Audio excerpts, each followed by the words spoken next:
भगवान के अवतार 24 अवतार हैं। कौन कौन से अवतार हैं? मैया भगवान के, ओ मैया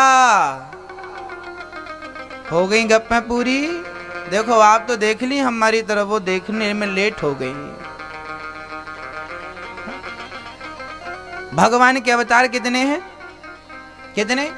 24। कौन कौन से हैं? पहला, दूसरा, तीसरा, चौथा है कोई याद? कौन से बोलो? नारायण, नारद, हरि, कपिल देव, श्री राम, हंस, हयग्रीव, मोहिनी, दत्तात्रेय,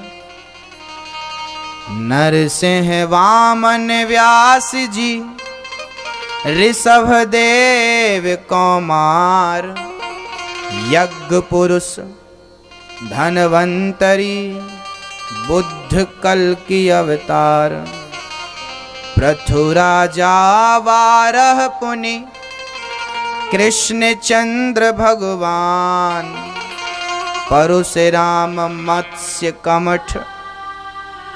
कितने हो गए? हम बोले तो कम से कम गिन तो लेते। हो गए 24।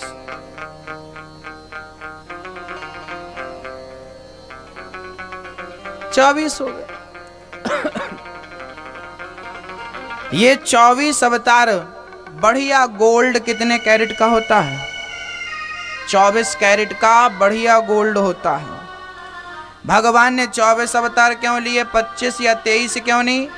23 अवतार हो चुके हैं। कलयुग के अंत में संबल ग्राम में विष्णु यश नाम के पंडित जी के घर में कलयुग के अंत में कल्कि भगवान का अवतार होगा।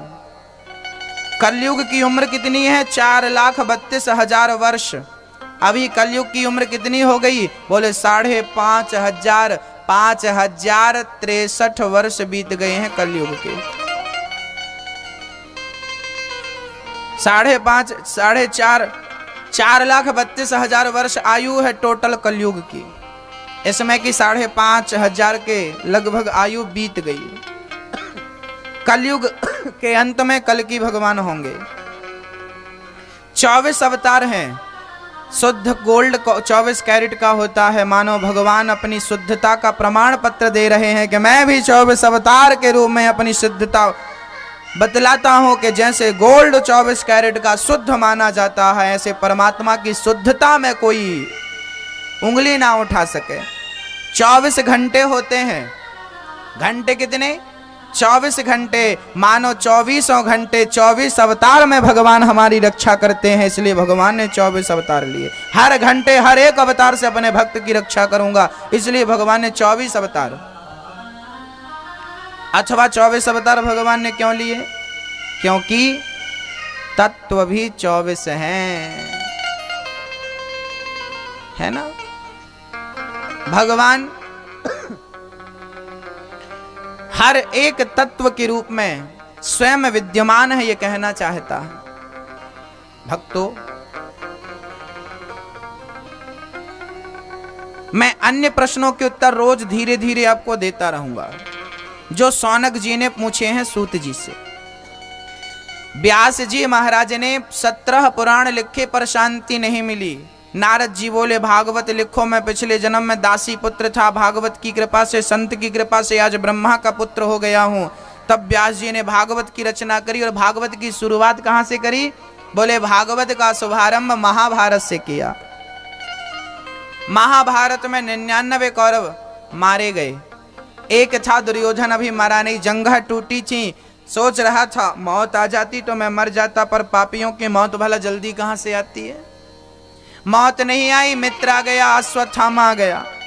अश्वत्थामा से बोला जाओ मेरे पांडवों को, मेरे दुश्मनों को मार करके लाओ। अश्वत्थामा 5 पांडवों को मारने चला, पर कौन समझाए अश्वत्थामा को कि जिसको बचाने वाला भगवान है उसे तू क्या मारेगा। महाभारत के युद्ध में जिन पांडवों को भगवान ने मरने नहीं दिया, उसे क्या अश्वत्थामा मार डालेगा। 5 बच्चे सो रहे थे द्रौपदी के। 5 बच्चों को अश्वत्थामा ने पांडव समझ करके 5 का सर काट दिया। 5 का सर काट के चल पड़ा। अश्वत्थामा बड़ा खुश था, मैंने पांडवों को मार दिया। दुर्योधन देख, तेरे दुश्मनों को मैंने मार दिया। दुर्योधन ने देखा मित्र ये पांडव नहीं, ये पांडवों के पुत्र हैं। ध्यान से देखा, दुर्योधन को पहले सुख हुआ कि पांडव मर गए, बाद में दुख हो गया ये पांडवों के पुत्र हैं। उसी समय दुर्योधन मर गया, उसे वरदान था पहले सुखी और बाद में दुखी होगा तब मरेगा। दुर्योधन की मृत्यु भई।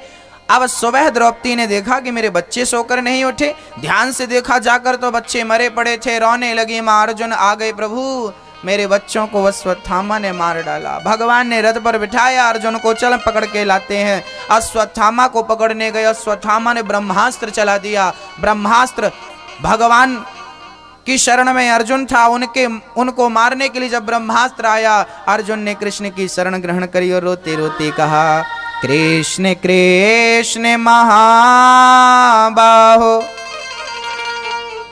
भक्तानां भयंकरा त्वमेको दह्यमानानाम् अपवर्गोऽसि संसृते।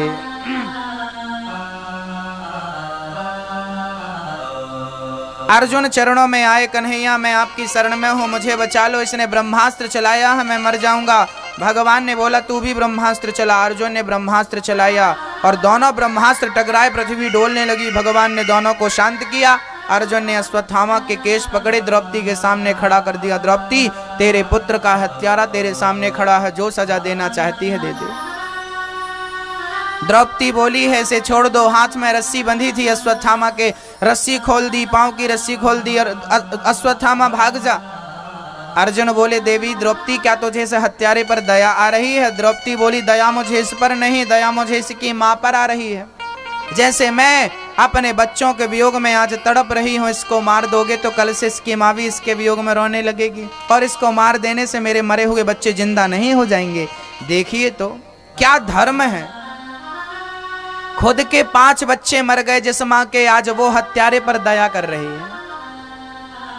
तुलसी दया न छोड़ियो कब तक, जब तक घट में प्राण। दया धर्म का मूल है, पाप मूल अभिमान। दया कब तक करें मैया? आपसे पूछा जाए कि दया कब तक करें, बोलिए कब तक करें? एक बहू बोली गुरुजी सास बहुत गाली देती है। मैंने कहा सुन लिया कर। बोला कब तक सुने? मैंने कहा जब तक जिंदा है तब तक सुन, मर जाएगी तो कोई नहीं बोलेगा कि सुन। जब तक जिंदा सुनना पड़ेगा। कब तक सुने? जब तक जिंदा हैं, जीवित हैं तब तक सुने, तब तक सुनना चाहिए। दया धर्म का मूल है, पाप मूल भी। तुलसी दया न छोड़ियो जब तक घट में प्राण। जब तक जिंदा हो तब तक दया करो, तब तक झुको, दया करो। आज ना लोगों के अंदर दया नहीं है।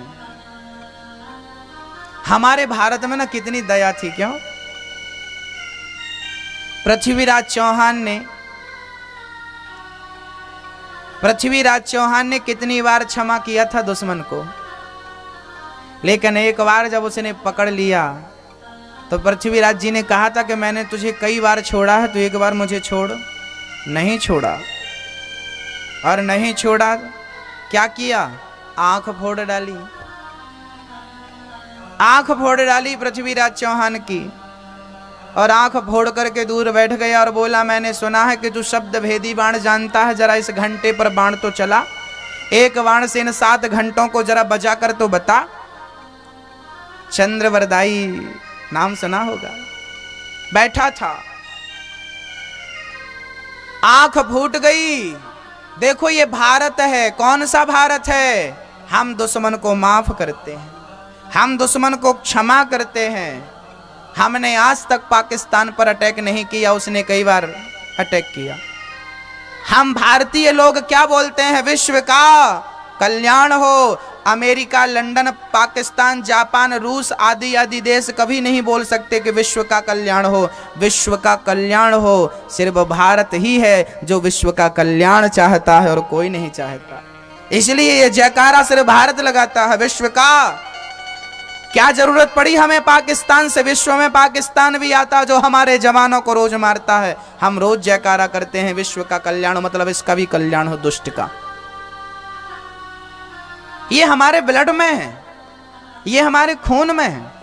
हम किसी का बुरा नहीं चाहते। हमारे अंदर दया है, लेकिन आज वो दया सो गई है। जगाओ उस दया को। तुलसी दया ना छोड़ियो जब तक घट में प्राण। आंख फूट गई जब पृथ्वीराज चौहान की और शब्द भेदी वाण दिया गया, तब क्या बोला था चंद्रवरदाई ने? 4 बांस 24 गज अंगुल अष्ट प्रमाण, ताऊ पर सुल्तान है मत चूको चौहान। आज का इंजीनियर कितना भी बड़ा इंजीनियर बन जाए, बिना इंची टेप के नाप नहीं सकता, बिना इंची टेप के हिसाब किताब कर नहीं सकता। और पहले का क्या इंजीनियर था, बैठे बैठे उसने गणित लगा ली। 4 बांस 24 गज अंगुल अष्ट प्रमाण, ताऊ पर सुल्तान है। पहले की गणित, पहले की बुद्धि कितनी आगे थे, वो इंची टेप के बिना जान ली। और जो मारा तो सामने वाला, हम क्षमा करते हैं, लेकिन सामने वाला जब हम क्षमा नहीं करता तो हम मरने के पहले अपने दुश्मन को निपटा दिया करते हैं। ये सिखाया है हमें पृथ्वीराज चौहान ने। ताऊ पर सुल्तान है मत चूको चौहान, मारा बाण धराशायी कर दिया दुश्मन को। हम क्षमा करना जानते हैं, इसका अर्थ ये नहीं है कि आप कुछ भी बोलो कुछ भी करो। हम क्षमा करते हैं, इसलिए आज भारत के लोग, बहुत सारे लोग कह रहे हैं हम भारत मां की जय नहीं बोलते या नहीं बोलेंगे, है ना।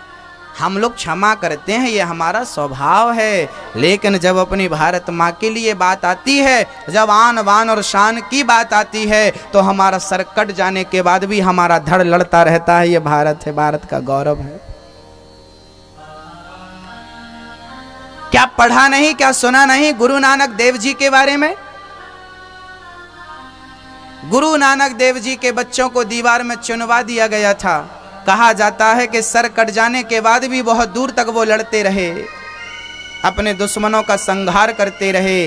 अरे भाई, ये भारत है, यहाँ एक से बढ़कर एक योद्धा निकले हैं। हमें युद्ध में विजय भी प्राप्त करनी है और क्षमा भी करनी है। क्षमा बड़न को चाहिए, छोटन को उत्पात, का हरि को घट गयो जो भृगु मारे लात। भृगु जी ने लात मारी थी भगवान विष्णु को, भगवान को लात मारी। भगवान ने चरण पकड़ के कहा कि भृगु जी, मेरी छाती बड़ी कठोर थी, आपके चरण बड़े कोमल थे, कहीं चोट तो नहीं आ गई? इतना दयालु कौन होगा?